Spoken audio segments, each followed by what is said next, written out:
Olá pessoal, graça e paz, mais um vídeo em nosso canal ICCast. Caso você não seja inscrito, inscreva-se, deixa o seu like, comenta e compartilha. Eu quero ler uma mensagem que está lá no livro de Lucas, capítulo 10, a partir do versículo 38 em diante, que diz assim, Indo eles de caminho, entrou Jesus num povoado, e certa mulher chamada Marta hospedou-o na sua casa. Tinha ela uma irmã chamada Maria, e esta quedava-se assentada aos pés do Senhor, a ouvir-lhe os ensinamentos. Marta agitava-se de um lado para o outro, ocupada em muitos serviços.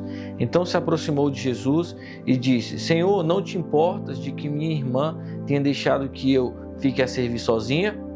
Ordena-lhe, pois, que venha ajudar-me.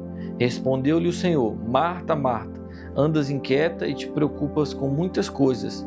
Entretanto, pouco é necessário, ou mesmo uma só coisa. Maria, pois, escolheu a boa parte e esta não lhe será tirada. Glória a Deus. Então, pessoal, esse texto é conhecido, fala sobre Marta e Maria, mas ele é tão atual nos nossos dias, porque o mundo no qual nós vivemos é um mundo de Marta, ou seja, um mundo acelerado, agitado, onde as pessoas correm de um lado para o outro, tentando tampar buraco do lado de fora, sendo que o maior buraco está do lado de dentro, e só Deus pode preencher. E se eu fosse dar um tema para essa mensagem, seria como ter um coração de Maria em um mundo de Marta.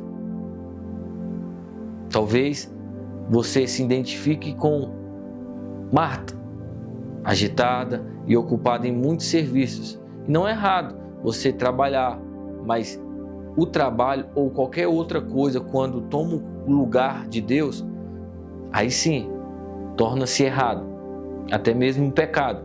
Porque em primeiro lugar, na minha e na sua vida, quem tem que ocupar é Deus. Mateus capítulo 6, versículo 33 nos diz, buscai, pois, em primeiro lugar o seu reino e a sua justiça, e todas estas coisas serão acrescentadas. Então, o reino é prioridade. Se o reino de Deus não é prioridade na sua vida, você ainda não entendeu o Evangelho.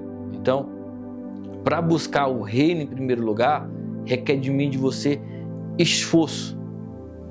E eu faço uma pergunta, como fortalecer a nossa comunhão com Deus com uma vida atarefada? Porque você trabalhamos, nós temos responsabilidade, talvez você não trabalha fora de casa, mas trabalha dentro de casa, enfim. Se você não se esforçar para fortalecer sua comunhão com Deus em uma vida atarefada, você vai retroceder, você vai se esfriar na fé. É o que tem acontecido com muitas pessoas. Quando você lê a Bíblia cuidadosamente, você verá relatos de pessoas que um dia estavam na fé, mas por conta de não terem vigiado, elas se esfriaram com respeito à comunhão delas para com Deus. Paulo fala de Demas, que amou o presente século. No livro de Lucas, capítulo 1, 21, versículo 34, o próprio Senhor Jesus Cristo nos alerta, ele diz, acautelai-vos por vós mesmos, para que nunca vos suceda que o vosso coração fique sobrecarregado com as preocupações deste mundo. Então, se você não vigiar, a correria do dia a dia te afasta do amor de Deus que você nem percebe. Daqui a pouco você está igual Marta, agitada e ocupada em muitos serviços, ou seja, sem tempo para Deus e para as coisas de Deus. E aí está errado, porque o inimigo, ele de alguma forma trabalha para que eu e você não tenha tempo com Deus, para as coisas de Deus. Um grande pregador conhecido durante toda a história da igreja, Charles Spurgeon, certa vez disse, se formos fracos em nossa comunhão com Deus, seremos fracos em tudo. Então não é da horizontal para vertical, é da vertical para horizontal. Se a nossa comunhão para com Deus está fraca, nós vamos estar fracos nas outras esferas da nossa vida. Então você precisa priorizar a sua comunhão com Deus. Mas recapitulando o que eu disse, como fortalecer a nossa comunhão com Deus em uma vida atarefada? Primeiro, você tem que querer, você tem que se esforçar, porque de alguma forma, se você não vigiar as redes sociais, né, como o YouTube, Instagram, Facebook, TikTok, por aí vai, acaba envenenando a sua vida. E deixa eu abrir aqui um parênteses, eu não estou dizendo que TikTok, ou YouTube, Facebook ou qualquer outra plataforma é do diabo. Não, mas as plataformas digitais, elas podem abençoar as nossas vidas, como também amaldiçoar. É semelhante a uma faca. Uma faca, você pode cortar uma verdura, uma fruta, mas você também pode matar uma pessoa com a mesma. Não é diferente com o que diz respeito às redes sociais. Ou seja, elas podem trazer proveito, como também podem nos prejudicar, desde que eu e você saibamos administrar. Então não é errado nós entrarmos nesse mundo digital. Errado é esse mundo digital nos dominar com lixo, com conteúdos que não vão agregar em nada em nossa vida. Se eu paro para assistir algo com respeito às plataformas digitais, tem que ser algo que vai trazer proveito para a minha vida. Você tem que fazer o mesmo, porque está escrito, tudo é lícito, mas nem tudo convém. Então você precisa selecionar as coisas às quais você vai assistir, ouvir, se de fato você quer fortalecer a sua comunhão com Deus, porque se você não vigiar, a correria do dia a dia te afasta do amor de Deus que você nem percebe. Daqui a pouco você está semelhante a Marta, agitada e ocupada em muitos serviços. Se você quer crescer com respeito ao conhecimento de Deus, porque a Bíblia diz que o conhecimento de Deus é progressivo, conheçamos e prossigamos em conhecer ao Senhor. Você precisa sentar, ouvir os ensinamentos de Jesus Cristo, algo que Marta não estava fazendo.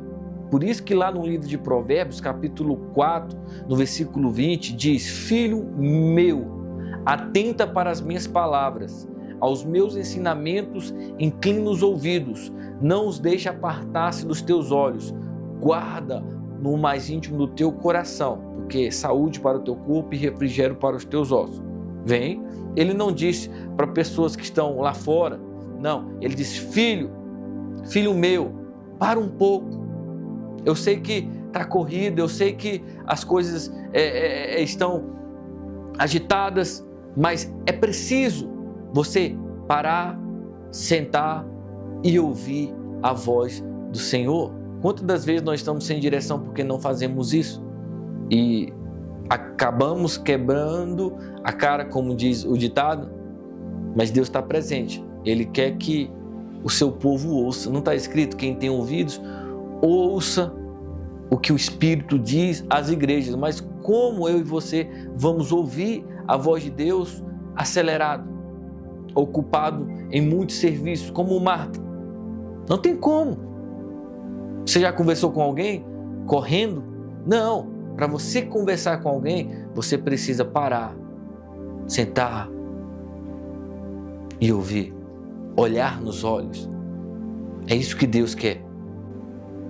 No livro de Salmos, capítulo 32, versículo 8, diz: Instruíste-ei e te ensinarei o caminho que deves seguir, e sob as minhas vistas te darei conselho. As vistas ficam em qual parte do corpo? No rosto ou na face? Em outras palavras, Deus quer que você esteja perto dele, para ouvir a voz dele. Agora, para isso acontecer, você tem que desembaraçar do mundo, das coisas que há no mundo. Porque o mundo no qual nós vivemos é um mundo de Marta, agitado, acelerado. Você precisa ser forte com o que diz respeito a priorizar a sua comunhão com Deus. Muitos irmãos estão fracos espiritualmente porque não têm comunhão com Deus. A Bíblia nos diz que a fé vem, a fé não vai, a fé vem pelo ouvir a pregação, e a pregação pela palavra de Cristo. Então, se tem a palavra de Cristo, tem fé. Já o oposto, se não tem a palavra, não tem fé. E sem fé é impossível agradar a Deus. Então, se eu quero que minha fé desenvolva, cresça, eu preciso parar, sentar e ouvir. Porque a fé vem pelo ouvir a pregação. O que você tem ouvido nesses dias? Muitos irmãos deixam a desejar e emprestam os seus ouvidos a coisas que de alguma forma traz tormento, medo, incredulidade, dúvida. Você tem que ouvir a palavra de Deus. É isso que vai alimentar a sua fé, o seu espírito. Não está escrito, não só de pão viverá o homem, mas de toda a palavra que procede da boca de Deus. A palavra é o alimento do cristão. Não responda, mas qual foi a última vez que você parou para ler a Bíblia, estudar as Escrituras? Como é que você quer vencer sem a palavra? Eu estava ensinando um dia desse sobre crescer na graça, no conhecimento. Nesse mesmo contexto está escrito que o cristão deve esperar o Senhor, viver vida reta, estudar as Escrituras e crescer em Cristo. Se você não para sentar, para ouvir, para estudar, você não cresce. E se você não cresce, você fica para trás. E perceba que uma coisa leva a outra. O cristão deve esperar o Senhor, viver vida reta, estudar as Escrituras e crescer em Cristo. Se o cristão não espera o Senhor, ele não vive vida reta. Ele não estuda as Escrituras e, consequentemente, ele não cresce em Cristo. E ele fica estéril com respeito ao seu crescimento. É o crente Peter Pan, você já ouviu? A criança infinita. Mas eu creio que você que está ouvindo essa mensagem é porque você quer crescer na graça, no conhecimento, você quer vencer essa correria louca do dia a dia, você quer ter esse coração de Maria. E o que significa ter um coração de Maria? É você parar, sentar e ouvir os ensinamentos de Jesus Cristo. Foi isso que Maria fez. O texto vai dizer que ela escolheu a boa parte. Então, irmãos, no mundo caído do qual nós vivemos, a boa parte tem sido descartada para muitos de nós. E isso está errado. Você tem que priorizar a boa parte. Aqui está a boa parte da parte de Deus para o seu povo. É dessa forma que nós vamos crescer.